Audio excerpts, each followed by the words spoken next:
Avec une vingtaine de spectacles théâtraux, des événements littéraires, des expositions ou encore la fête des saveurs, la saison culturelle de la ville de Glezé s'annonce riche en événements.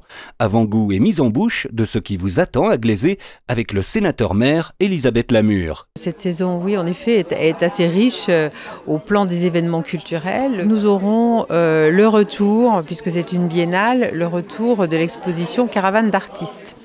Donc c'est un concept très particulier qui s'attache à la biennale hors les normes de Lyon et donc Glezé est un des lieux en écho.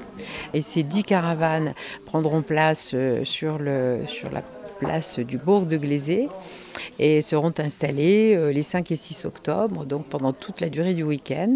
Les autres moments forts, ce sera autour du livre, avec Lire en fête, eh bien, ce sera le week-end suivant. Donc nous avons renoué l'année dernière avec ce concept de faire la promotion du livre, des mots, des récits. Donc nous aurons ici à la bibliothèque 2 jours également de fête.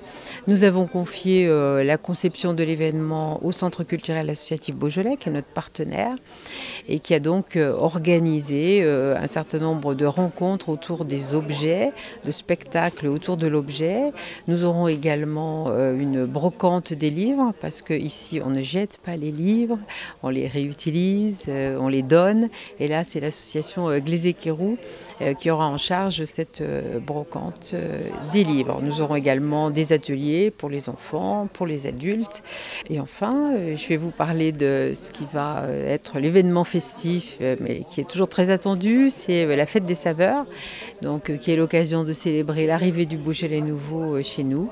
Donc c'est un événement qui se tient à la salle Saint-Roch, donc une salle qui est très importante bien sûr et qui accueille un très large public. Donc des moments très festifs avec un spectacle autour de la mise en perce, du tonneau traditionnel, avec un marché des saveurs. Donc ce sont les producteurs locaux qui nous présentent la partie gustative de cet événement. Le bistrot Beaujolais, on pourra se restaurer, faire la fête, goûter le Beaujolais 2013, mais aussi d'autres années, et tout ça dans une ambiance extrêmement conviviale.